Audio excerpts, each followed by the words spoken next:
Where are we today? Well, I'll tell you where we are. We're in Louisville at the NASP. That's called NASP State Tournament right here in Louisville. And it's going to be so much fun to talk to these kids. Kind of give us the basic idea of how a shoot works. They shoot 15 arrows at 10 meters. They back up and shoot 15 arrows at 15 meters, and they add the scores together, and we have a great big award ceremony at the end. It's absolutely impressive to see this many kids with this many bows, with this many parents, this many coaches, and the noise, the thud, thud, thud, thud, thud, that many arrows going down range. This is super cool. Let's go up here and talk to some fellas about NASP and the crow's nest. Tommy Floyd. Hey, man. Talk to us about this spectacular sight that we're seeing from the crow's nest up here. Well, this is the place where we sort of blow the whistle and make sure things are safe. You're looking right now at several hundred students. Middle school, looks like some elementary and high school. Hey, Both Central. Who's the best team here? Who? Hey, you the coach of this rowdy bunch? Yeah, unfortunately. Tell us what archery means to Bullitt County. Means a lot. It's another opportunity for a lot of kids that aren't into traditional sports, and you get to put up with nutcases like his, and I mean, I wish we'd had it when we was in school. Oh, so do I. It's been awesome.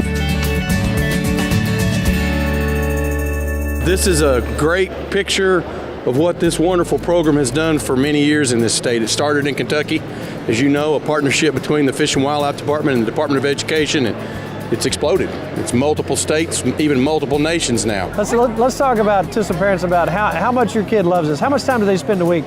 Do they do this at home too, or just at school? Yeah, he does it at home. So we first started off making him a hay target until we got used to figuring out, I mean, basically the points and how long it takes for him to shoot, and then we ended up buying him one of the targets like they use at Bass Pro. So how much does he practice a week, if you had to guess? Hour and a half a day. A day? At least. And he practiced twice at school each week. When you stand in your backyard and you want to become a better shot, you have to think about discipline. You have to shoot X amount of times, practice, practice, practice. It does involve discipline, and it changes your mindset. Archery does. Kids that can do a step-by-step process do great with this, because that's what archery is. There's an 11-step process we teach. If you can master those 11 steps and have the discipline to do it every time, you'll be on the podium one day. 328 kids shooting right now. Right now, it's 328 kids. So let me tell you what goes with that. 328 kids getting to shoot right now. 328 kids that are academically successful, they couldn't be here. 328 kids that are with a coach as a good role model. You got green behind you. 328 kids who have a role model or multiple role models. There are kids that when they talk about their NASP experience in middle and high school as one of their most memorable experiences, getting to come to Louisville, participating in the region, the state, and eventually the NASP or the national, maybe the world tournament. How many of these kids do you think that you introduced to archery are going to take it to the next step and maybe take it to the field?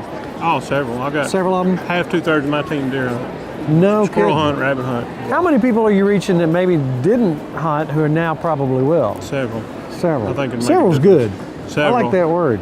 From the very beginning of this NASP program, I was behind it. This is the way I started hunting, actually with a bow and arrow, and it's just been a passion all my life. So to see the young people actually coming in behind me, knowing that not only will they just, will they be doing just Olympic archery style shooting, but some of these are actually going to turn into probably bow hunters. Why do you shoot bows and arrows?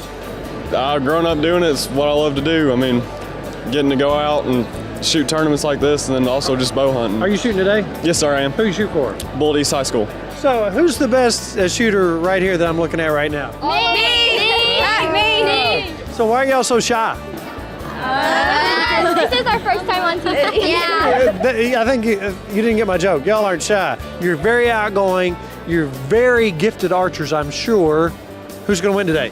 Me. Whitehall! What would you say to a school, as you look around behind you and see all these kids and these happy looks on their faces, what would you say to a school who might be thinking about it?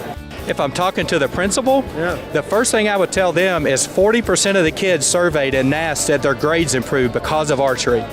So from that standpoint, from the gym teacher, it's a fun activity and you get more kids engaged that can't do other stuff.